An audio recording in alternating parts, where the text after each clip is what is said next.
علیکم ورحمۃ اللہ. اذان دے دیں.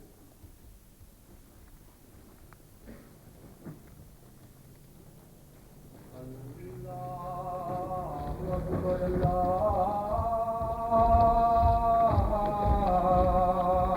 اکبر اللہ اکبر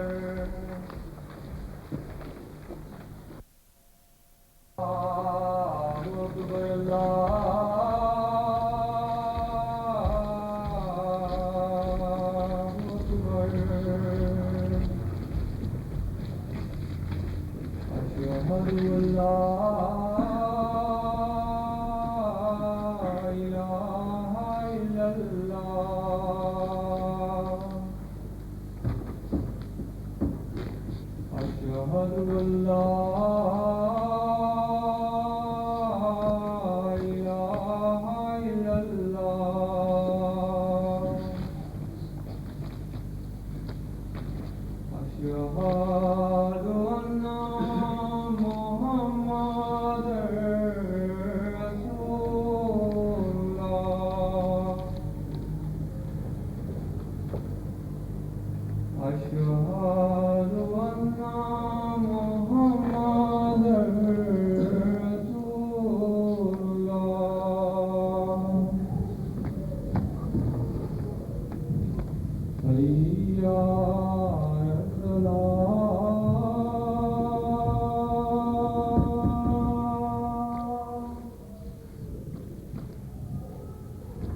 حي على الصلاة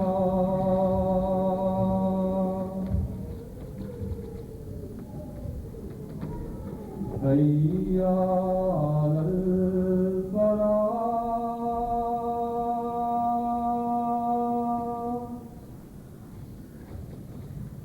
حي على الفلاح.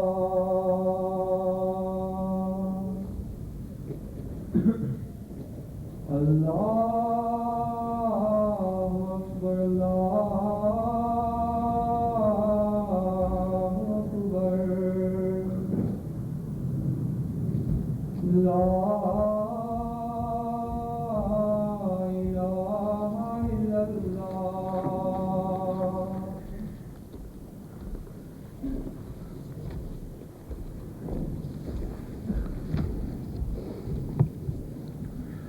أشهد أن لا إله إلا الله وحده لا شريك له وأشهد أن محمدا عبده ورسوله. أما بعد فأعوذ بالله من الشيطان الرجيم. بسم الله الرحمن الرحيم. الحمد لله رب العالمين الرحمن الرحيم مالك يوم الدين.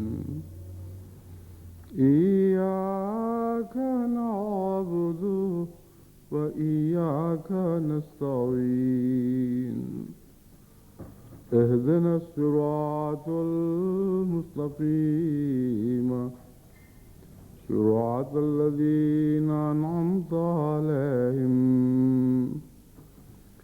غير المغضوب عليهم ولا الضالين.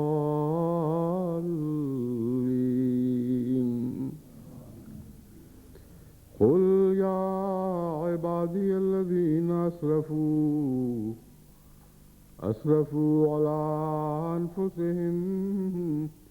لا تقنطوا من رحمة الله إن الله يغفر الذنوب جميعا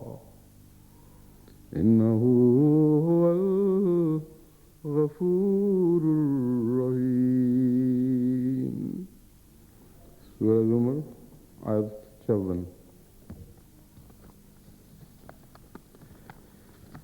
یہ آیت جس کی میں نے تلاوت کی ہے، اس تعلق میں انشاءاللہ مضمون کو واضح کروں گا، اور حضرت اقدس مسیح موعود علیہ السلام کے ایک اقتباس کے حوالے سے آپ کو کچھ نصیحتیں کروں گا۔ لیکن سر دست میں اس خطبے کا آغاز جماعت احمدیہ جرمنی کے اس دورے کے تاثرات سے کرتا ہوں۔ اللہ تعالیٰ کے فضل کے ساتھ یہ سفر ہر پہلو سے بابرکت رہا، اور جماعت جرمنی کو مختلف پہلوؤں سے دیکھنے جانچنے کا موقع ملا، اور میں بڑے ہی اطمینان کے ساتھ اور اللہ تعالیٰ کے حضور جذبات تشکر کے ساتھ یہ کہہ سکتا ہوں کہ ان سال بھی حسب سابق جماعت جرمنی کا قدم میں نے ترقی کی جانب دیکھا ہے، اور ہر پہلو سے خدا تعالیٰ کے فضل سے کمزوریاں دور کرنے اور نیا حسن پیدا کرنے کی طرف توجہ مسلسل جاری رہی ہے۔ چنانچہ جلسہ سالانہ میں شرکت کرنے والے جتنے بھی بیرونی مہمان تشریف لائے تھے وہ گواہ بھی ہیں، اور میرے سامنے ذکر بھی کرتے رہے کہ جتنا ہم نے سنا تھا اس سے بہتر پایا، اور ہمتاً مصروف ہو کر دن رات ایک کر کے جماعت جرمنی نے اتنا اعلیٰ معیار قائم کیا ہے ہر پہلو سے کہ بعض لوگ کہتے تھے ہم تو رشک سے دیکھتے رہے، ہم سمجھتے تھے ہم بہت بہتر کام کرنے والے ہیں، مگر یہاں اس سے بھی بہت اچھا کام دکھائی دیا۔ خاص طور پر اس دفعہ جلسہ سالانہ کی صفائی کا معیار بہت غیر معمولی طور پر بلند تھا، اور ساتھ ساتھ صفائی اس طرح جاری تھی کہ صفائی کرنے والے دکھائی نہیں دیتے تھے مگر صفائی دکھائی دیتی تھی، اور بڑی ہی خاموشی اور نظم و ضبط کے ساتھ غالباً راتوں کو جب مہمان فارغ ہو جاتے تھے اس وقت بھی وہ صفائی کرتے تھے، اور دوران جلسہ بھی مسلسل صفائی جاری رہی۔ علاوہ ازیں خدمت کا جہاں تک تعلق ہے، بہت بڑی خدمتیں ان کے سپرد تھیں۔ مثلاً بیرونی مہمانوں کے علاوہ جماعت جرمنی میں جو نئے احمدی ہوئے ہیں ان کی خدمت کے تقاضے کافی پھیلے ہوئے تھے، ان میں عرب بھی تھے، ان میں افریقن ممالک سے تعلق رکھنے والے بھی تھے، ان میں مشرقی یورپ کے مختلف قوموں کے لوگ بھی تھے، اور وہ بھی جو مستقلاً جرمنی میں بس گئے ہیں لیکن دوسرے ملکوں سے تعلق رکھتے ہیں، اور ہر ایک کا انتظام بہت ہی عمدہ کیا گیا، اور جو ٹیم بھی جس کام پر مامور تھی اس نے نہایت ذمہ داری کے ساتھ، بلکہ ذمہ داری سے بڑھ کر دل لگا کر اپنائیت کے ساتھ خدمت کی۔ چنانچہ ہمارے ساتھ جو قافلے کے لوگ مختلف جگہوں پہ ٹھہرے ہوئے تھے ہر ایک کا یہی تاثر ہے۔ انگلستان میں بھی خدا کے فضل سے خدمت کا معیار بڑھ رہا ہے، اور حضرت مسیح موعود علیہ السلام کے مہمانوں کی عزت کی جاتی ہے، بہت احترام کے ساتھ ان کے ساتھ حسن سلوک سے پیش آیا جاتا ہے۔ لیکن ایک فرق ہے کہ اکثر وہ مہمان جو انگلستان میں خصوصاً لندن میں جلسے کے دنوں میں ٹھہرتے ہیں وہ زیادہ تر رشتہ داریوں کی وجہ سے اور پرانے تعلقات کی بنا پر ٹھہرتے ہیں، اور اس وجہ سے ان کے ساتھ جو ان کا حسن سلوک ہے وہ محض ایک مسیح موعود علیہ السلام کے مہمان کے تعلق سے نہیں ہے، وہ تعلق نہ بھی ہوتا تو رشتہ داروں کی خدمت کرنا ہمارے مشرقی معاشرے کا حصہ ہے، اور ایک طبی ذوق کے ساتھ دونوں طرف لطف اٹھاتے ہوئے یہ خدمتیں کی جاتی ہیں۔ مگر یہاں جو میں تجربہ بیان کر رہا ہوں، جن خاندانوں کو ہم نے جن خاندانوں میں ٹھہرایا ان کا کوئی بھی رشتے کا تعلق نہیں تھا، بہت سی سیرگاہوں پر بھجوایا، وہاں بھی وہ پہلے واقف ہی نہیں تھے، اجنبی تھے، لیکن جس طرح انہوں نے خدمت کی مجھے انہوں نے بتایا کہ بالکل لگتا تھا کہ بہت ہی معزز مہمان تو آیا ہوا ہے جس کے لیے فرش راہ بن گئے تھے، انتظار کرتے کرتے راتیں آنکھوں میں انہوں نے کاٹی، اپنا سب گھر بار ہمیں پیش کر دیا، ان کے بچے محبت سے ملے، ان کے بڑوں نے خدمت کی اور تھکے نہیں، ان کے چہرے پر مسلسل بشاشت کے آثار تھے۔ یہ وہ خوبی ہے جس پر اللہ پیار کی نظر ڈالتا ہے۔ بس میں جماعت جرمنی کو مبارکباد دیتا ہوں۔ میں پہلے بھی کئی دفعہ وہ واقعہ بیان کر چکا ہوں کہ آن حضرت صلی اللہ علیہ وسلم کے زمانے میں ایک مہمان کی خدمت پر آن حضرت صلی اللہ علیہ وسلم کو اللہ نے اطلاع دی، اور ایک روایت میں آتا ہے کہ اللہ آسمان پر ہنس رہا تھا جب وہ خدمت کرنے والے اس رنگ میں خدمت کر رہے تھے۔ اور ایک روایت میں نے یہ بھی سنا ہے کہ جب وہ مہمان کو یہ بتانے کے لیے کہ گویا ہم بھی کھا رہے ہیں مچاکے مار رہے تھے، یعنی چٹخارے جس طرح کھاتے وقت انسان بھرتا ہے، تو اللہ تعالیٰ آسمان پر مچاکے مار رہا تھا۔ یہ ایک بہت ہی عظیم اظہار ہے خدا تعالیٰ کا اپنے پیارے بندوں کی کہ ہر حسن پر نگاہ رکھنے کا۔ نعوذ باللہ من ذالک،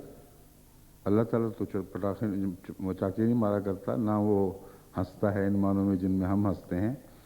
تو یہ انسانی محاورے کی مجبوریاں ہیں، اس لیے آن حضرت صلی اللہ علیہ وآلہ وسلم نے بھی ان محاوروں کو استعمال کر کے ایسی زبان میں ہمارے دل کو پیغام دیا کہ دل اللہ کی محبت میں گرفتار ہو جائے۔ اس سے بہتر اظہار ممکن نہیں تھا۔ بس ہرگز یہ وہم نہ لائیں کہ نعوذ باللہ من ذالک اللہ تعالیٰ کچھ بیٹھا آسمان پر وہ کسی کے مچاکوں کے ساتھ مچاکے مارنے لگ جاتا ہے۔ وہ تو وہ خدا ہے جو غریبوں کے ساتھ غریب ہو جاتا ہے، اپنے خدمت کرنے والے بندوں کے ساتھ ان کی خدمتوں میں شامل ہو جاتا ہے۔ اس کی جو عظمت ہے وہ اس بات میں ہے کہ وہ اپنے ذلیل سے ذلیل بندے پر بھی جھک سکتا ہے، اور یہی اس کی عظمت کے اظہار کے قصے ہیں۔ ایک معمولی سی بات کے اوپر بھی اللہ تعالیٰ اتنے پیار سے تشکر کرنے والے اتنے پیار سے شکریہ ادا کرتا ہے ان بندوں کا جو احسانات کے تلے دبے ہوئے ہیں اور وہ ان احسانات کا شکریہ ادا ہی نہیں کر سکتے۔ تو یہ حسن خدا کی ذات کا ہے، اس کی عظمت اور اس کی رفت اس میں ہے کہ وہ اپنے کمزور سے کمزور بندوں میں بھی کہ جب کوئی اچھی بات دیکھتا ہے تو ان پر جھک جاتا ہے، اور ان کو اپنے جھکنے کے ساتھ رفت بخشتا ہے۔ بس یہ خوبی جو مہمان نوازی کی خوبی ہے، اس کے متعلق بھی جیسا کہ حضرت مسیح رسول اللہ صلی اللہ علیہ وآلہ وسلم کا حوالے سے میں نے آپ کو بتایا، ایسی خوبی نہیں ہے جو نظر انداز کی جاتی ہے، یہ مشہود خوبی ہے جس پر نظر پڑتی ہے آسمان سے، مگر اس کی وجہ للہ ہونی چاہیے، ورنہ بے شمار مہمان نوازیاں ہیں جو رشتوں کی خاطر، ذاتی محبتوں کی خاطر کی جاتی ہیں، مجبوراً کی جاتی ہیں، دکھاوے کے لیے کی جاتی ہیں، ان کی کوئی قدر آسمان پر نہیں ہوتی، مگر جو اللہ کی خاطر کرتا ہے یہ مہمان نوازی زمینی نہیں رہتی بلکہ آسمانی بن جاتی ہے۔ بس یہی بیان مقصود تھا جو حضرت صلی اللہ علیہ وآلہ وسلم نے فرمایا کہ اللہ کی بھی پیار کی نظریں اس پر پڑ رہی تھیں۔ تو اس حسن خلق کو بڑھائیں، کیونکہ حضرت مسیح موعود علیہ السلام نے اس کو 5 بنیادی شاخوں میں سے ایک شاخ قرار دیا ہے، اور یہ حیرت انگیز بات ہے کہ حضرت اقدس مسیح موعود علیہ السلام نے جماعت کے کارخانے کا ذکر فرماتے ہوئے کہ جو الہی کارخانہ قائم فرمایا گیا ہے اس کی 5 مستقل شاخیں ہیں، ان میں ایک مہمان نوازی کو قرار دیا ہے، اور یہ ایک پیشگوئی کا رنگ بھی رکھتا تھا، کیونکہ جماعت احمدیہ کے پھیلنے اور نشو و نما کا جماعت احمدیہ کے خلق مہمان نوازی سے ایک گہرا تعلق ہے۔ پھر تمام دنیا کو ایک ہاتھ پر جمع کرنے کا جماعت احمدیہ کے خلق مہمان نوازی سے بہت گہرا تعلق ہے۔ سب دنیا میں جہاں جلسے منائے جاتے ہیں وہاں بسا اوقات، خصوصاً ان دنوں جب کہ کثرت سے نئے مہمان تشریف لا رہے ہیں، مہمان نوازی کے تقاضے اونچے ہو جاتے ہیں اور ذمہ داریاں بڑھ جاتی ہیں۔ بس اللہ تعالیٰ کی یہ شان ہے کہ حضرت مسیح موعود علیہ السلام کو اس زمانے میں جب کہ گنتی کے چند افراد کی آمد تھی، ساری جماعت کو ایک عظیم ذمہ داری کے لیے تیار کرنے کی ہدایت فرمائی اور ہدایت کی کہ آنے والے مہمانوں کا خیال رکھنا ہے۔ اور حضرت مسیح موعود علیہ السلام کو خود اتنا خیال تھا کہ آدمی حیران رہ جاتا ہے۔ ایک وقت قادیان میں ایک دفعہ جلسے کے دنوں میں چند مہمان بھوکے رہ گئے اور ڈاکٹر حشمت اللہ صاحب رضی اللہ تعالیٰ عنہ کے بچوں کی، وہ بھی یہی کہا کرتے تھے کہ ان کے بچوں نے مجھے بڑی تفصیل سے وہ دلائل پیش کیے جس سے پتہ چلتا ہے کہ اول طور پر ڈاکٹر حشمت اللہ صاحب گویا مقصود تھے، مگر اول طور پر تھے یا ضمناً تھے یہ بحث بے تعلق ہے۔ امر واقعہ یہ ہے وہ بھی ان لوگوں میں شامل تھے اور اس کی انہوں نے گواہی دی۔ تو وہ مہمان جو چند مہمان تھے جو بغیر کھانے کے سو رہے تھے یا سونے لگے تھے، حضرت مسیح موعود علیہ السلام نے الہاماً فرمایا اطعم الجائع والمعتر، کہ جو بھوکا ہے اور تکلیف میں مبتلا ہے اس کو کھانا کھلا۔ حضرت مسیح موعود علیہ السلام بے قراری سے باہر آ گئے، رات کو اٹھ کے اعلان کروایا کہ گلیوں میں اعلان کر دو کون ہے جو بھوکا ہے اسے کھانا کھلایا جائے، اور راتوں کو اٹھا کر ان لوگوں کو کھانا پیش کیا گیا۔ تو مہمان نوازی کی جو میں تعریف کر رہا ہوں یہ کوئی معمولی بات نہیں ہے، جماعت احمدیہ کے ساتھ اس کا بہت گہرا تعلق ہے اور ہمارے مستقبل سے اس کا بہت گہرا تعلق ہے۔ مہمان نوازی کے ذریعے ہی ہم نے لوگوں کے دل جیتنے ہیں، اور ہر جلسے پر، ہر اجتماع پر خدا تعالیٰ کے فضل کے ساتھ جماعت احمدیہ پہلے سے بہتر مہمان نواز بنتی چلی جا رہی ہے۔ یہ جو دوسرا پہلو ہے یہ اور بھی زیادہ شکر کے لائق ہے، ورنہ لوگ مہمان نوازیاں کرتے تو ہیں، چند دنوں کے بعد، چند مہینوں کے بعد، چند سالوں کے بعد تھک جاتے ہیں، مگر آج خدا تعالیٰ کے فضل کے ساتھ 100 سال سے زائد عرصہ گزر گیا، لیکن جماعت نہ تھکی نہ ماندی ہوئی، بلکہ ہر سال پہلے سے بڑھ کر اس میں مہمان نوازی کے اخلاق سنورتے رہے اور زیادہ روشن اور ثاقل ہوتے رہے۔ بس اس اعلیٰ خلق کی حفاظت کریں، اور ساری دنیا میں چونکہ یہ جمعہ نشر ہو رہا ہے اس لیے آپ کی جماعت جرمنی کے حوالے سے میں ان سب کو یہ پیغام دیتا ہوں کہ فاستبقوا الخیرات، تمہارے لیے ایک خدا تعالیٰ نے ایک مطمع نظر بنا دیا ہے، لکل وجہۃ هو مولیھا، ہر ایک کے لیے ایک مطمع ہے، ایک دوڑ کا نشانہ ہے، فاستبقوا الخیرات، بس تمہارے لیے دوڑ کا نشانہ یہ مقرر کیا گیا ہے کہ تمام خوبیوں میں ایک دوسرے پر سبقت لے جانے کی کوشش کرو۔ بس امید رکھتا ہوں کہ اللہ تعالیٰ جماعت کو اس پہلو سے بھی اپنی ذمہ داریوں کو صرف ذمہ داریاں سمجھ کر ادا کرنے کی توفیق نہیں بخشے گا، بلکہ محبت کے ساتھ ان فرائض کو ادا کرنے کی توفیق بخشے گا، دل ڈال کر، اپنی روح ڈال کر یہ خدمتوں کی توفیق بخشے گا، کیونکہ اگر یہ خدمتیں دل اور روح کے ساتھ کی جائیں تو پھر بوجھ نہیں بنتی، پھر لطف بن جاتی ہیں۔ تو جو کام لمبے ہوں، جو لیکھے لمبے ہوں، ان میں ایسی محنت جو بوجھ بن جائے وہ زیادہ دیر تک چل نہیں سکتی۔ بس ہماری بقا کا راز اس میں ہے، ہمیشہ کے لیے اپنی نیکیوں کو قائم رکھنے کا راز یہ ہے کہ نیکیوں سے محبت کریں اور محبت کے ساتھ ان باتوں کو سر انجام دیں، اس کے نتیجے میں کوئی بوجھ نہیں رہے گا، بلکہ لطف زندگی کا ایک لطف بن جائے گا۔ اور یہی بڑی وجہ ہے کہ جس کی وجہ سے جماعت احمدیہ جرمنی کو خدا یہ توفیق بخش رہا ہے۔ جب بعض منوں سے مجھے ملے، میں نے ان کا شکریہ ادا کیا، آپ کے متعلق بڑی اچھی رپورٹ ملی، تو انہوں نے کہا کس بات کا شکریہ، ہمیں تو بڑے لطف آیا ہے، مزہ آ گیا، زندگی کے بہترین دن تھے۔ تو چونکہ دل ڈال کر خدمت کی جائے تو وہ مصیبت نہیں بنتی، بلکہ خود اپنی جزا بن جاتی ہے۔ وہی خدمت انسان کو لطف عطا کر دیتی ہے جو اس خدمت کو ہمیشگی بخش جاتا ہے۔ بس تمام دنیا کی جماعتوں کو میں نصیحت کرتا ہوں کہ اس پہلو سے وہ اپنے مہمانوں کے لیے، آنے والے مہمانوں کے لیے اپنے آپ کو تیار کریں، اور ان آنے والے مہمانوں میں سب سے زیادہ اہم مہمان اس وقت نومبائین ہیں۔ نومبائین کا اب سلسلہ ایسا بڑھ چکا ہے کہ ان کے لیے ہمیں وسیع تر انتظام کرنے ہوں گے۔ اب انفرادی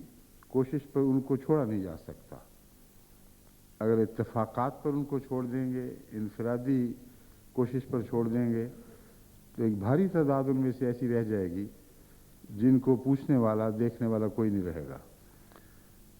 اور اللہ تعالیٰ قرآن کریم میں جو تعریف قلب کی ہدایت دیتا ہے، مؤلفۃ القلوب بیان کرتا ہے ان لوگوں کو،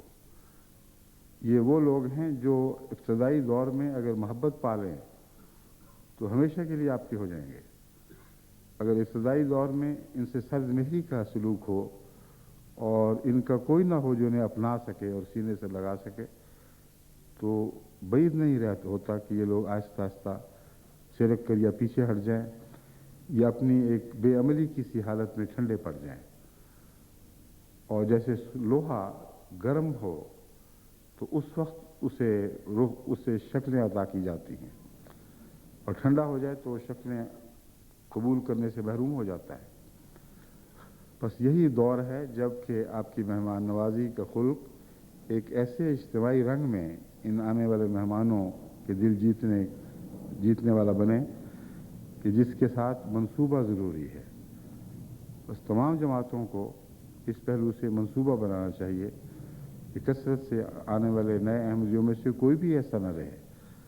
جسے جماعت احمدیہ حضرت مسیح موعود علیہ السلام کے مہمان کے طور پر سر آنکھوں پر نہ لے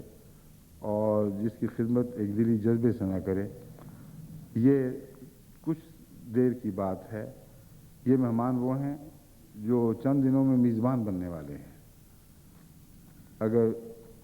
پہلے زندگی کے چند مہینوں کے تجربے میں یا زیادہ سے زیادہ ایک سال کے تجربے میں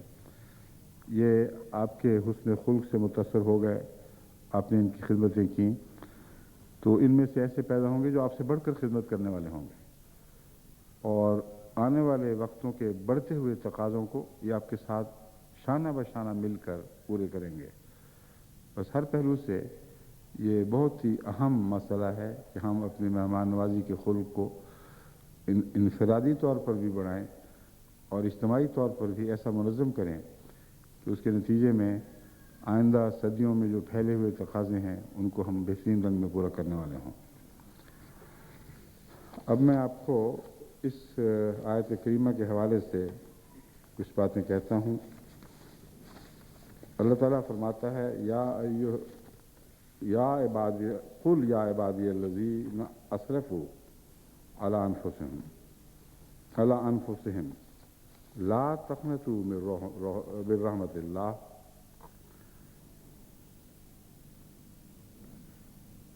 تو کہہ دے یا عبادی الذین اسرفوا علی انفسہم کہ اے میرے بندو جنہوں نے اپنے جانوں کو ظلم کیے ہیں، لا تقنطوا من رحمت اللہ، اللہ کی رحمت سے مایوس نہیں ہونا۔ ان اللہ یغفر الذنوب جمیعا، اللہ اس بات کی قدرت رکھتا ہے کہ تمام تر گناہوں کو بخش دے، کوئی بھی باقی نہ چھوڑے۔ انہ هو الغفور الرحیم، یقیناً وہ وہی ہے جو بہت بخشنے والا اور بار بار رحم فرمانے والا ہے۔ اس مضمون کی ضرورت اس لیے پیش آئی کہ گزشتہ دنوں میں جب میں آپ کو تقویٰ کی طرف بلانے اور حضرت صلی اللہ علیہ وآلہ وسلم کی پیروی کرنے کی نصیحت کرتا رہا ہوں اور شرک سے کلیتاً پاک ہونے کے متعلق آپ کو سمجھاتا رہا ہوں، تو بعض دلوں میں ممکن ہے بے حد خوف پیدا ہو گیا ہو، اور بعض نے دبی زبان سے مجھ سے اظہار بھی کیا۔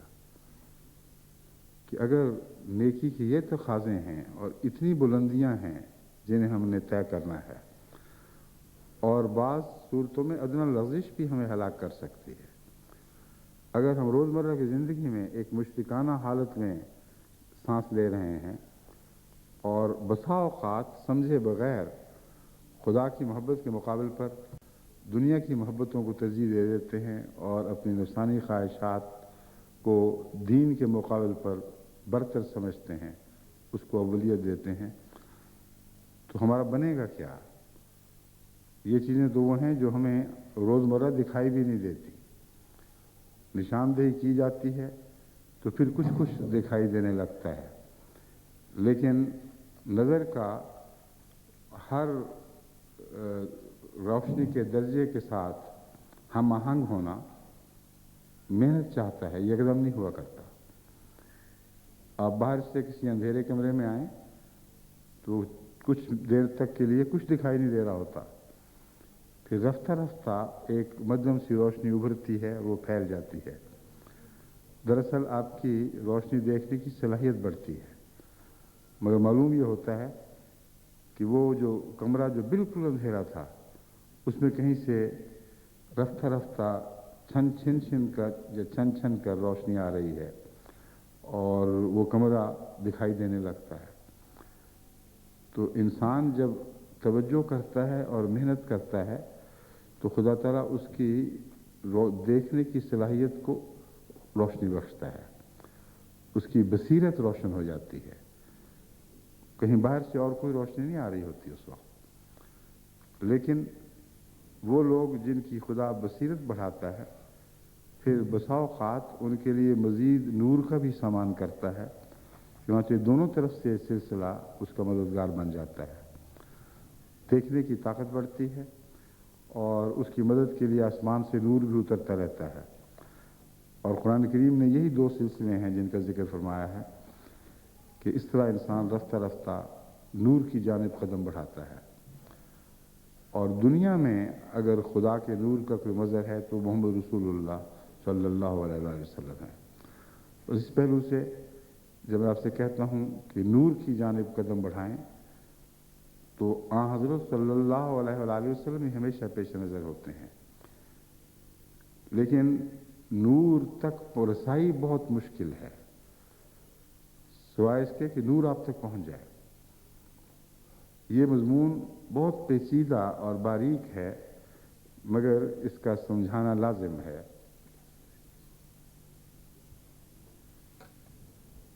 ٹھیک ہے،